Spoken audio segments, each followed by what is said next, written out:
Welcome back, and many thanks indeed for staying with us. Let's get to unpack this dispute, this face-off between the Dangote refinery group and, of course, DAPPMAN. We have DAPPMAN right here with us this morning. We have the spokesperson of DAPPMAN right here in our Lagos studios, Mr. Ikem Ohia, who joins us live. Ohia, who joins us live on the program. Thank you so much for agreeing to talk to us this morning.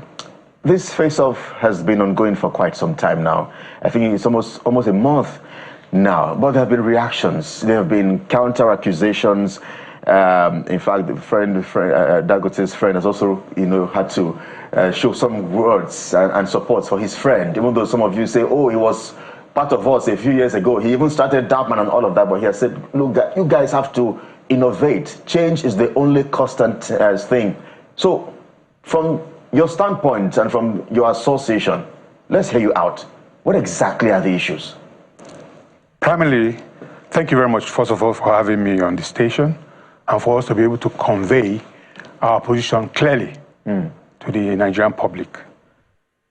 I want to clarify one thing. We are not in conflict. That word, we run away from it. Not because we are afraid of it, but far from it. We want to collaborate instead.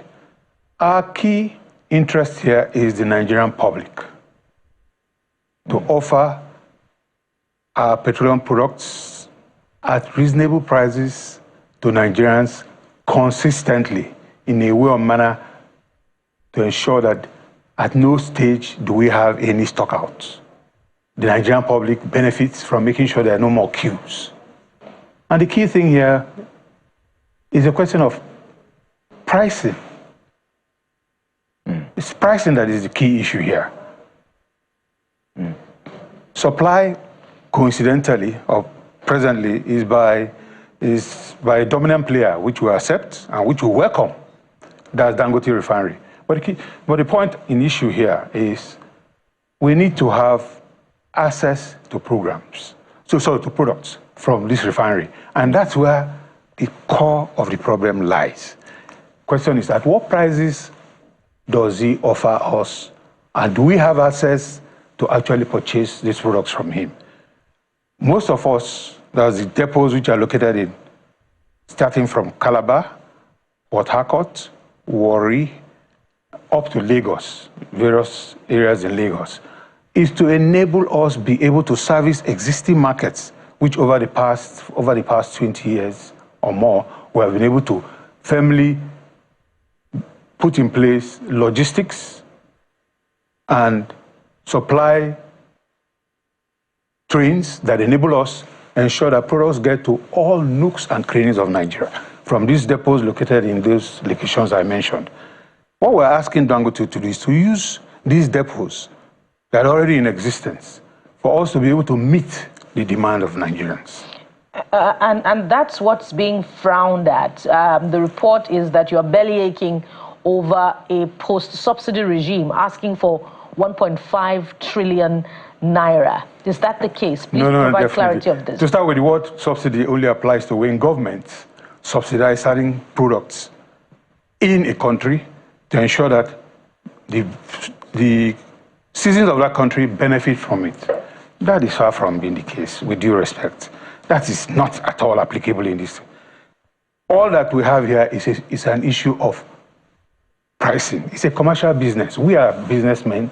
He is a businessman. He has established a refinery. And coincidentally, that refinery has the capacity to actually meet our needs. But the question is, does he really supply all our needs? So where does the 1.5 trillion naira request come from? We don't know where he arrived at. He says that. No, because the key thing here is he alleges, and it's for him to establish and prove. So DAPPMAN is not asking for 1.5? No, far from it. Hey, this is completely ridiculous. We're not asking for anything like a subsidy. We went into negotiations and are still in negotiations with him to see whether he can bridge that gap. The key issue here is there are two ways in which he now and most refineries do supplies. You have wholesale, which we are angling for. That is for us to be able to pick products in bulk with vessels with a minimum capacity of 30,000 metric tons or more. Well, and let me land. All right, go ahead. And sales ex-gantry, which is like retailing.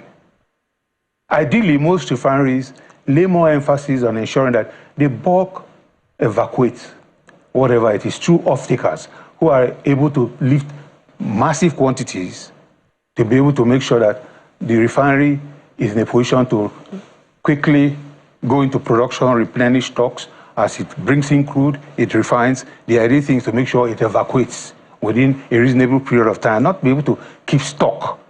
That is not, well, that's his own business model, but I'm not too sure that's the best for him. But I can't dictate. So some will argue that the refinery is just starting. It's a 650,000 barrel per day capacity. It's just starting. It's the biggest in the continent and needs a lot of support from Nigerians. But it looks as if the system within, the cabals within the oil and gas sector are fighting him. That's part of the allegations. Far from it, we're not part of any cabal. We're not fighting him. We welcome and embrace. Even before he commenced production, we reached out to him for him to allow us collaborate with him and be able to take products in bulk. So what was the response from Dangote? It has been one of back and forth. Understanding has not been firmly reached. Instead, he prefers to work with a few select, should I use the word partners, which has excluded DAPPMAN. It has one or two members of DAPPMAN, but what we are requesting and what we believe would help the country is to have an open door policy. You don't have to select, which is like you're trying to control whatever goes out. Open the system. So let me quickly ask this. Yeah, please do. This pricing negotiation that you're into with Dangote. Yes, please. Does it include the retention of the depot model? Why not? Because all over the world, you have these depot models to assist refineries evacuate products in a way and manner that will enable it to be able to have a quicker turnaround of whatever it refines. And that's where his friend and colleague Femi Otedola frowns on. And let me quote from his statement, which caused a stir. He says, DAPPMAN members should be focusing on owning and scaling last-mile retail outlets, not holding on to tanks built for a fuel import economy that no longer serves us. The global picture is instructive. Depots in Amsterdam or Houston were designed to serve export markets, especially Africa. So why are you holding on to an old model? We're not holding on to an old model. We're holding on to an existing model. And may I correct one thing? Quite a good number of DAPPMAN members are playing in the retail space. A good number of them have stations, 300 stations out there, which are available for him to use. But for reasons best known to him, he is selective in those he wants to supply products to, which we believe is actually anti-competitive, but we don't want to go into the legalese of it. The key thing here is we're looking at the interests of Nigerians. So far, whatever he has been able to supply to the market still does not meet the entire needs of the market. And I stand to be corrected. Figures don't lie. They're there, out there, and can be obtained. He said clearly in the past that he has capacity to meet the domestic consumption of Nigeria. We're not doubting the fact that he has capacity. The question is the supply angle. He prefers to retail through his gantry. And we're telling him, yes, with due respect, yes, you can go through, supply through your gantry, but it cannot satisfy the market purely through that particular outlet. Use bulk available supplies to depots for us to be able to now meet the needs of the people. Now, but if he can supply directly to marketers, that will cut costs and there'll be no need for the depots, and that will benefit Nigerians in terms of pricing. And you're saying that you're pushing for a template that will benefit Nigerians, but it looks more like direct delivery would be more beneficial to Nigerians because it would, ultimately mean a reduction in price. It appears so, but that's not true. We have approached him. For those of us who have retail outlets, we have reached out to him already in this. We find out that he's telling us, yes, we can partner with you in that respect, but we will end up supplying you. We want you to use our trucks. That's one. We want you to use our trucks on commercial basis. That means that's so-called free delivery. Apparently, is not free for those of us who want to pick large quantities from him. And he's insisting that 25% or whatever we pick off him must be picked through his gantry. I hope you appreciate where we're coming from. We want to collaborate.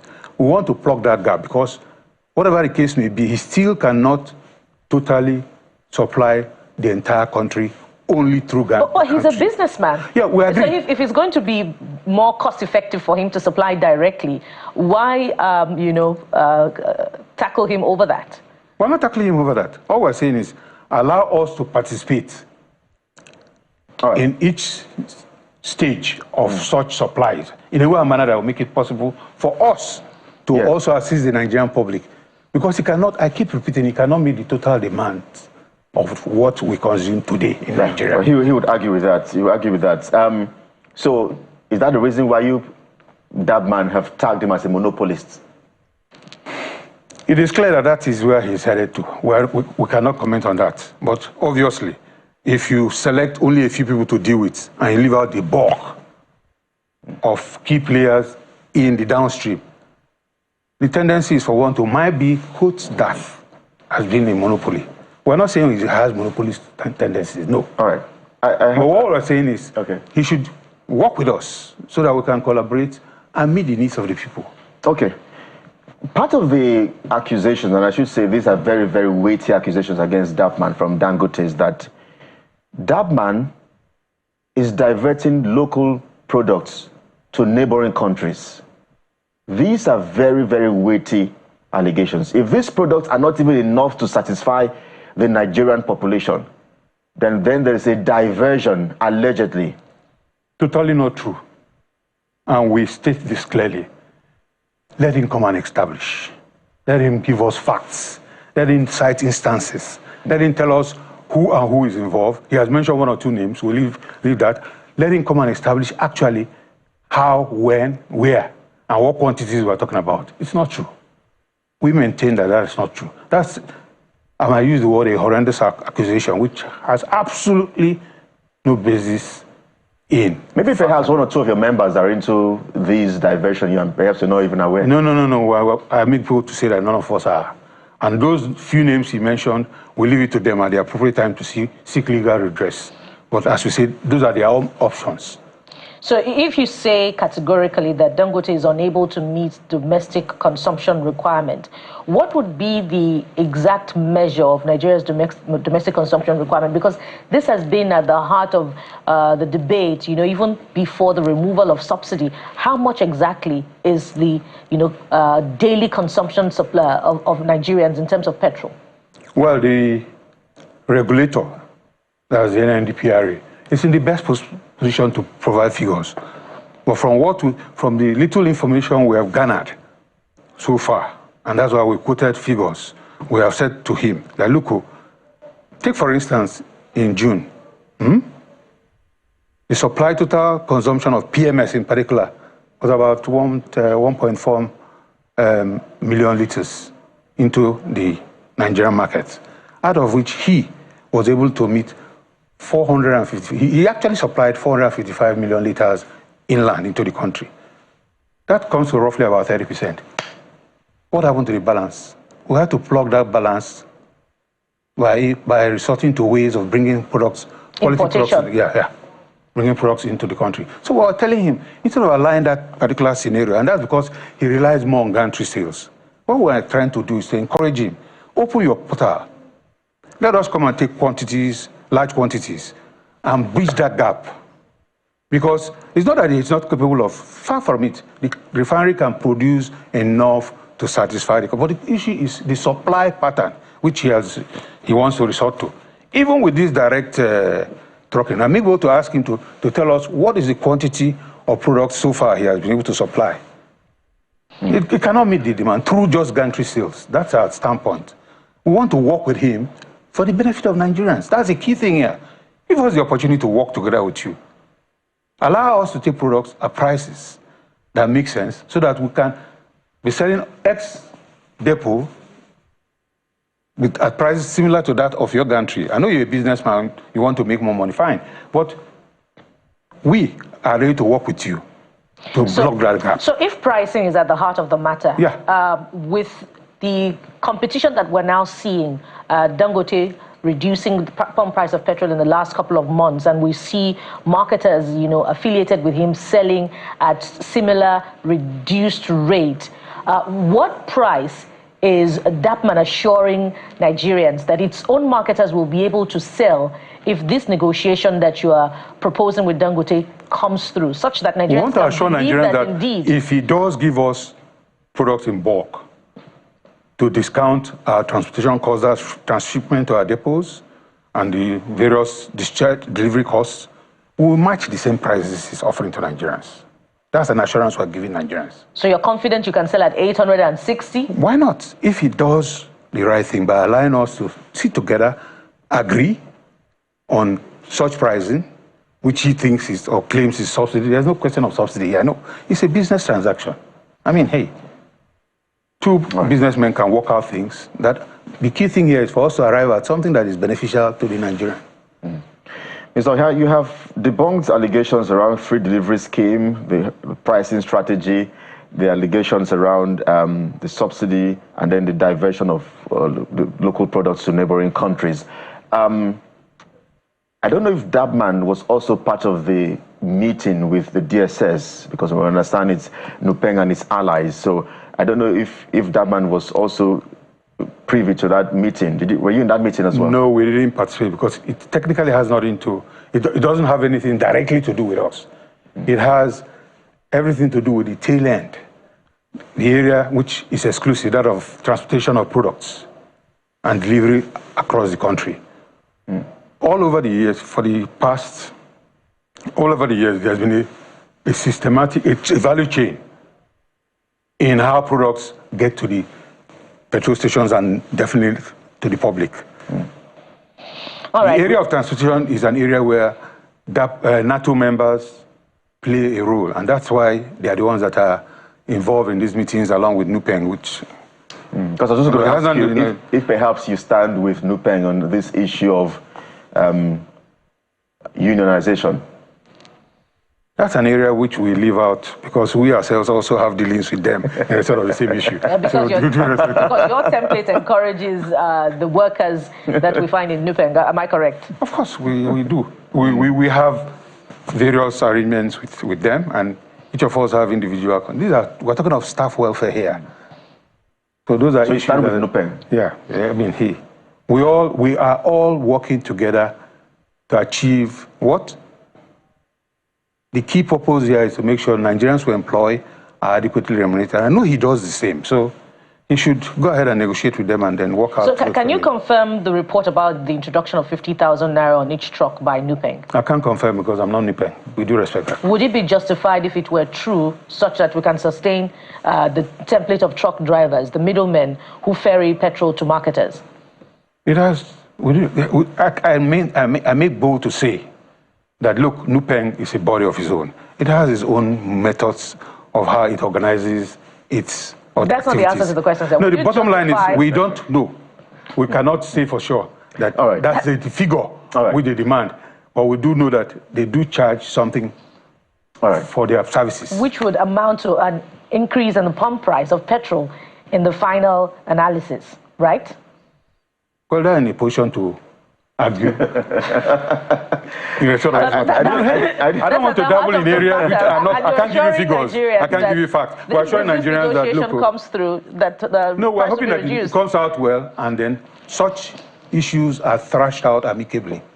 Well, we hope so. Of Nigerians. We hope so because we confirmed yesterday that Dangote and Nupeng are already in court. We hope that we don't get to see DAPPMAN and Dangote in court as well. Absolutely, that's not because we're not out here to dabble into legal issues. But the interesting thing is that we've said it yesterday that when two elephants fight, the grass suffers. But in this case, Nigerians are getting to know the revelations and the happenings of and some events that play out in that sector where some of you have been for many years. But we must thank you indeed for stopping by our studios this morning to talk to us. Hopefully these issues are resolved in no time. The spokesperson, DAPPMAN, Mr. Ikem Ohia, right here on our studios. Thank you indeed for your analysis. Thank you very much for having me, and I hope I'm able to to have debunked some of the issues that are raised here. I hope you get to make the sale of fuel cheaper for Nigerians. Well, that's the much we can take on this segment of the show. This is the Morning Brief. We're not done with you just yet because we get to take a look at something really very interesting, and that's the issue at the Senate, the resumption of Senator Natasha Akpotudua and her massive and huge supporters. We'll get some perspectives from her camp and that of the Senate President in just a moment. Please stay with us.